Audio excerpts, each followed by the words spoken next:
back in this studio. It's Friday, May 25th, 2018, and it's Memorial Weekend. But we're going to take a little trip to southeast France with Jane Curtis. Welcome, Jane. Good morning, Yvonne. Away we go. Are you ready? I am ready. Well, we're going a long way back, and we've got an awful lot to go through. You wouldn't dream. That's what intrigued me so about this area, because let's look at first picture, please. And we see exactly where this area is that we're going to talk about it. I'm going to refer to it as Languedoc. It didn't start being called that till later. But as we see from this picture, can we have that picture? Yeah, picture number one, first one. Well, I guess they're having trouble finding it. Yeah, it was there a minute ago. Well, where the Western Mediterranean comes up around Spain, you can kind of picture that, and then France is on top of that, and then Western Europe goes out to the east from there. But right at that sort of hinge, where it goes from Spain into France, is this very interesting area. Going up from the south. Yeah.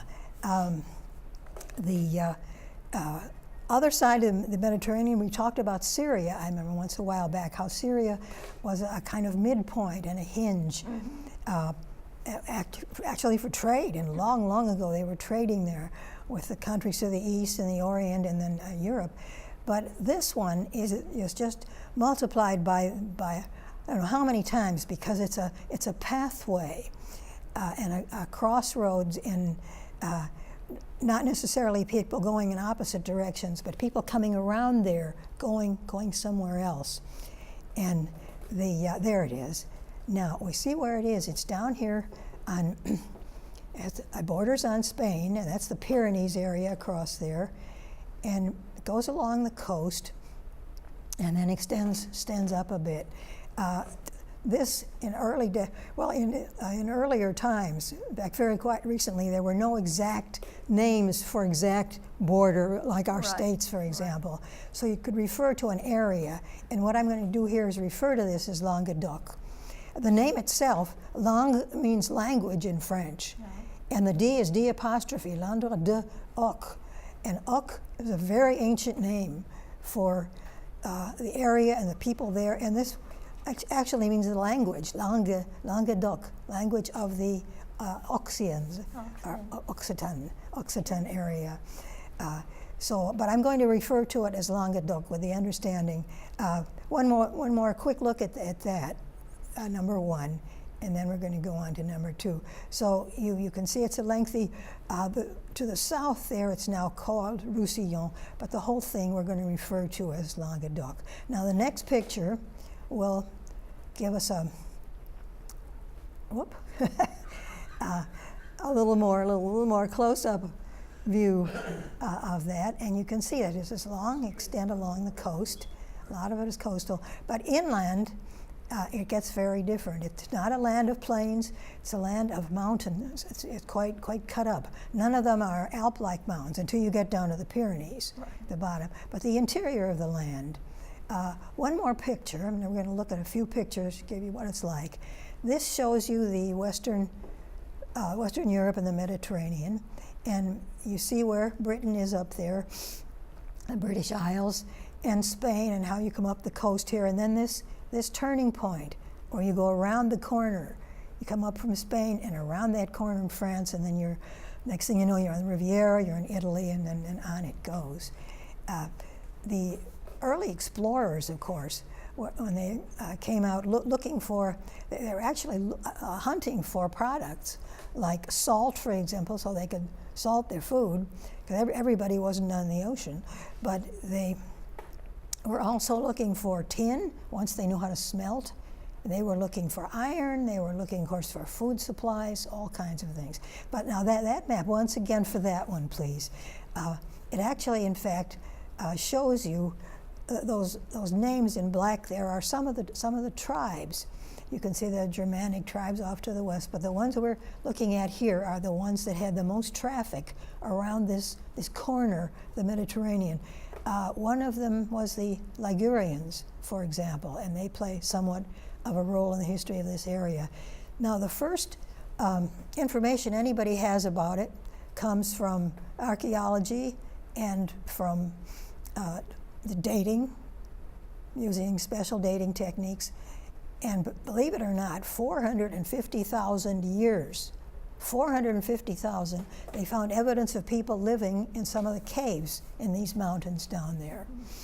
And it's astounding, very hard to believe.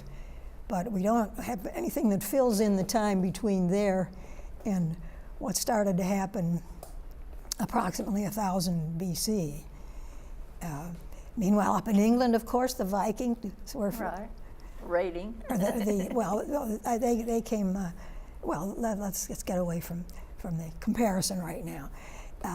The first group we really zero in on is the Leg Aryans, and the later Roman history mentioned them. And they seem to have been a rather warlike, adventurous type people. They weren't settled into cities. Nobody was at that point. They were wandering tribes, and there were a lot of them. But they hired out as mercenaries, and we find that out because the next Europeans to hit the area were the Greeks. The Greeks and the Phoenicians came from the Mediterranean coast, and they again were prospecting, looking for trade opportunities. They already knew at that point about the tin mines in Cornwall in England. They had followed the coast around, up north, and they knew about those things up there. So they were prospecting for these things, and they set up settlements, and the Greeks hired them as mercenaries, and the Greeks had some run-ins with the Carthaginians. They were beginning to push around up there too, and you remember from our blue and green map there, the North Africa, that's where the Carthaginians were coming from. Let us take a look at the next picture, please. Would be number 4. All right. All right, we'll do this for some of the shots of the interior of what Languedoc was like. Now here shows you the rocky side. This I don't think is the old Roman tower.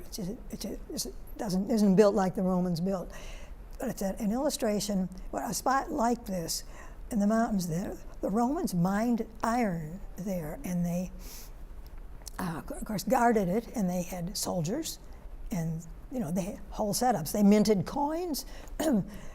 Long in the BC, they were minting coins and founding cities. Narbonne was founded by the Romans.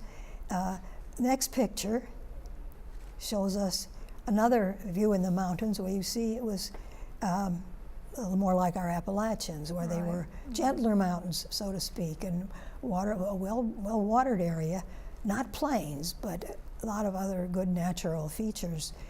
One more picture, and this illustrates a spa area, Rennes-les-Bains. Even in Roman times and before, the bigwigs came there for a spa, and we find all kinds of evidence, Roman evidence around there. And Emperor Augustus himself, one who came after Caesar, came there to take the waters. So that's another thing. Tourism is a big factor. It always was, I think, in people going to the area, whether they were going through it, aiming for something else or not. The next picture, again, is in this this spa area, and some of the little pools, little ponds, were hot water, hot springs. And people would come and sit in there, and did I guess more or less to this day. One more picture of the area shows you vineyards, another important fact in thinking about the area. We know that when the Romans were in England, for example, they were importing wine from the Mediterranean wine, and the people in England went on doing it to the extent that they could in later years. And of course the Mediterranean out there, city down below, they became civilized in the literal sense, that they were settling down into cities, and everybody didn't live there. the days of the wandering tribes and things were pretty well gone at that stage. Now, the Greeks had, probably several hundred years there. They set up their first trading in 600 BC, around 600 BC, hired Carthaginians. They intermarried apparently with the Leg Aryans, whom they also hired as mercenaries, and imprinted a certain amount of their own culture on the area, which did no harm because these people their rough edges were being, in a sense, in a cultural sense, right. were being ripped off. Following the Greeks came, not surprisingly, the Romans. And the Romans are a big name in the area. The Romans, of course, fortified it. The Romans went up into Gaul. They had Gaul. It was from Gaul that as a springboard, they went into England. But the Romans came over, and let's look at a little more now in the way of pictures. This picture is the only one I have that goes back to the Greek days. In the foreground, you see some stone ruins, and not that building, of course, in the background, but the other end of the park. These are ruins of the Greek harbor facilities, the Greek harbor. And as I say, is the only picture I have of the Greek days. Perhaps somewhere there are some pictures in some museum they must have issued coins. They probably had art objects. They were great on that. Now, to the next picture shows us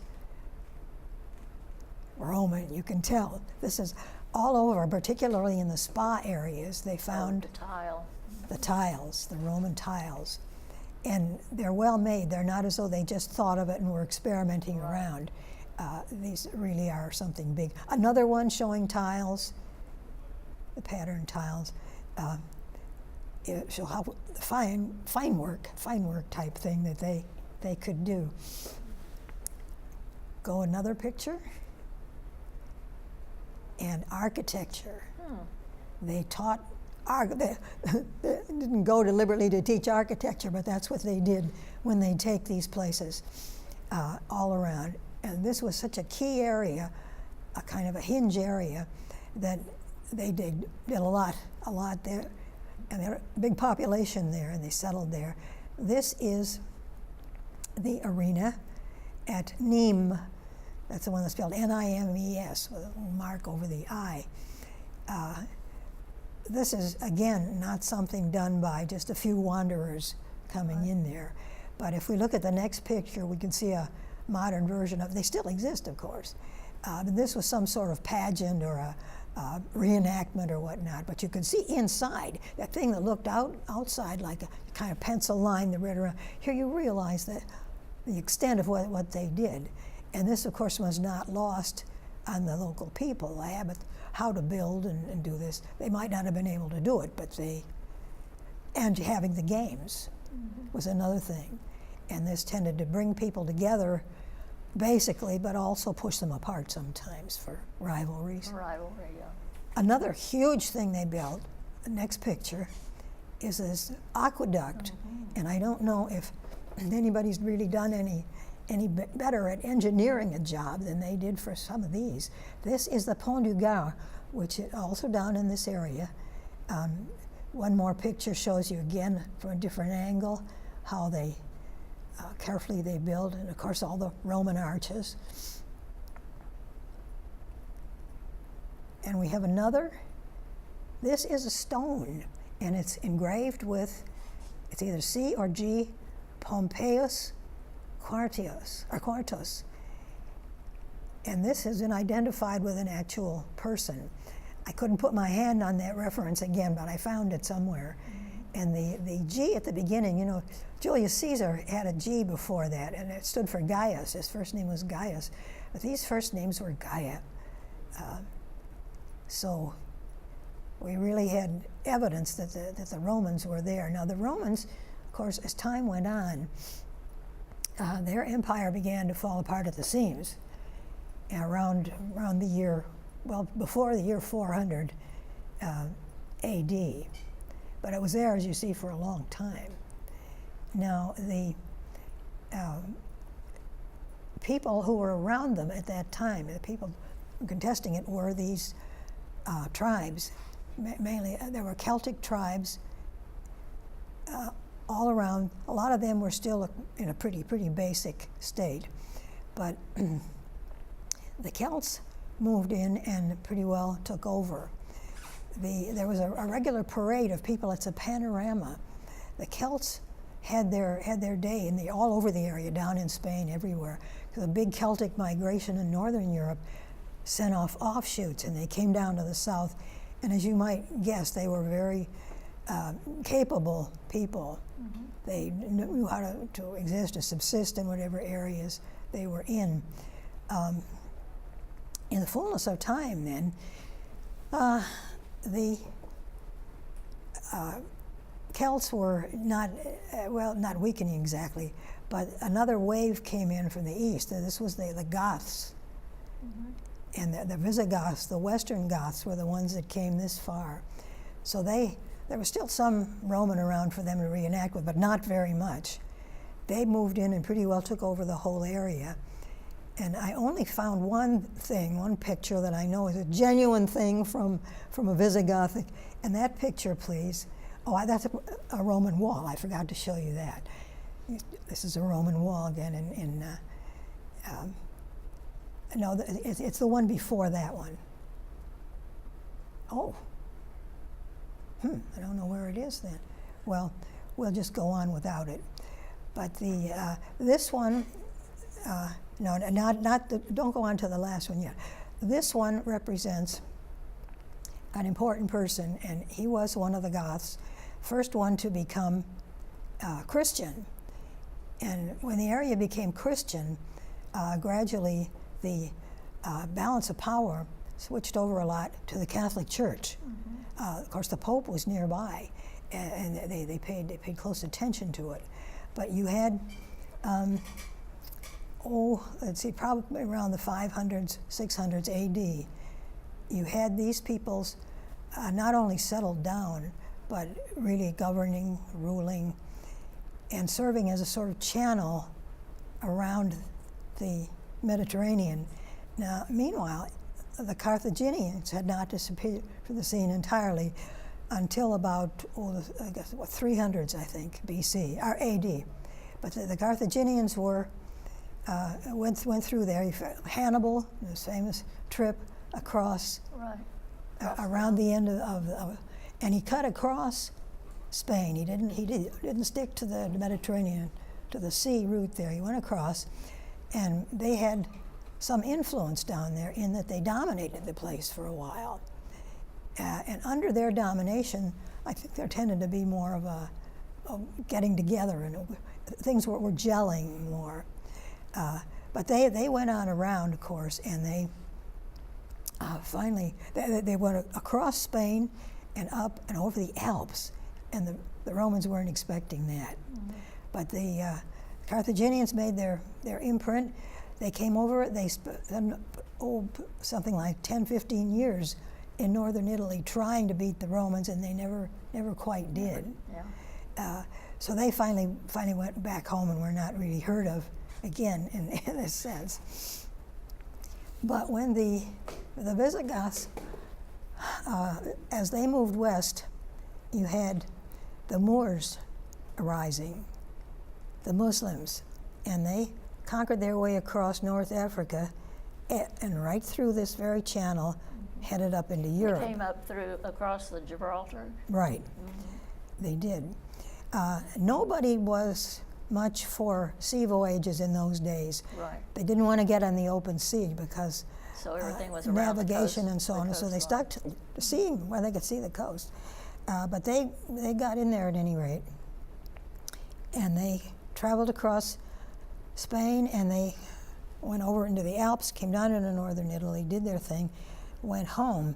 Now the Moors, and they were of course somewhat weakened. I don't know if that had any effect on the Muslim advance.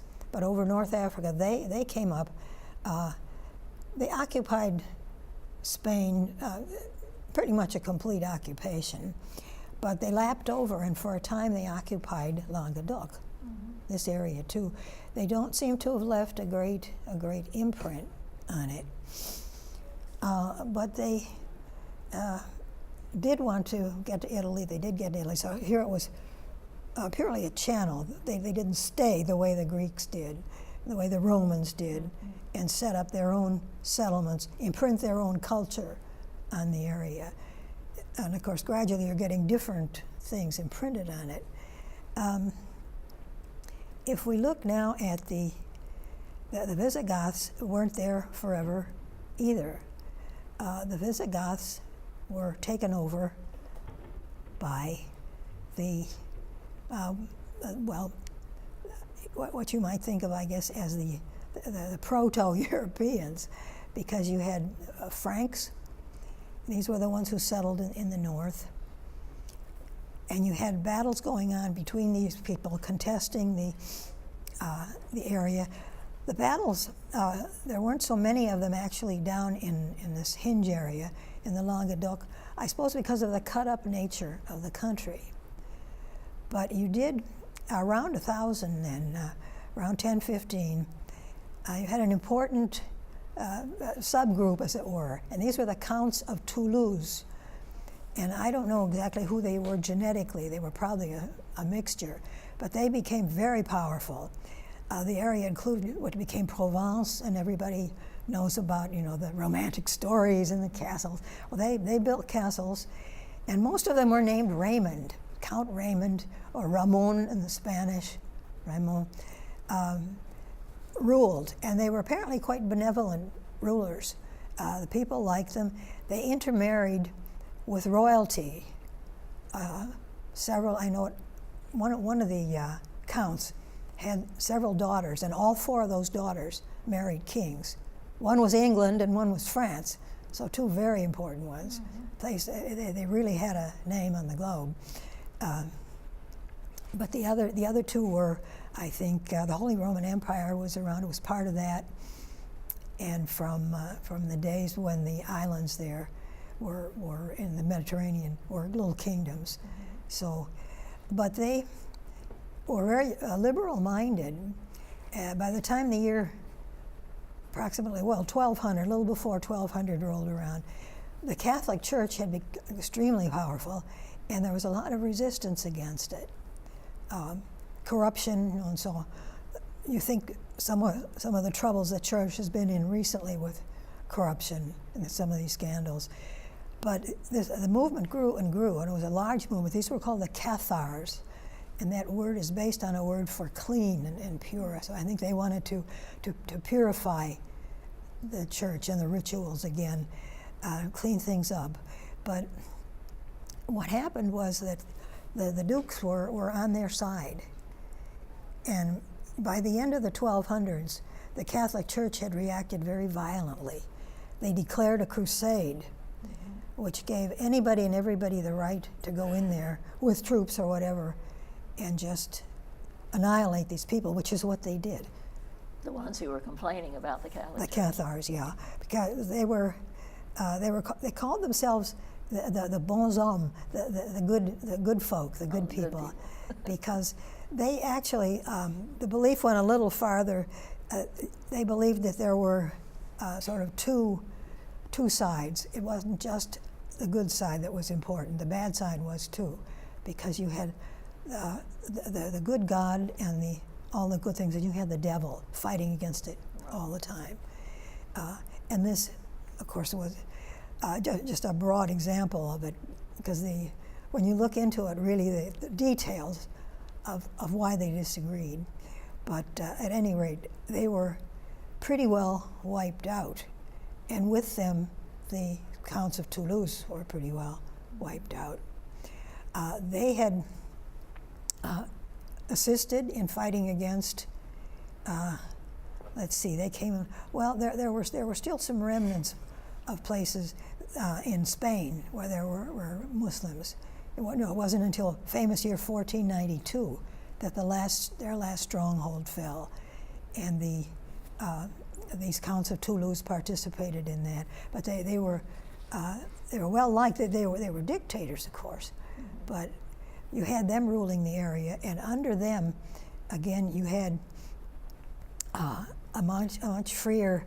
Now they're adjacent to Aquitaine, and the name Eleanor of Aquitaine might mean something to you, and the influence there was an opening out and a more liberalizing idea. Those were the days of the troubadours and the trouvères in the So north. they began to interact with people from other areas then, Well, in a friendly way. That they were interacting with people on either side. Some just went through, but some stayed, and some left an imprint, bigger than their size or their time there would indicate.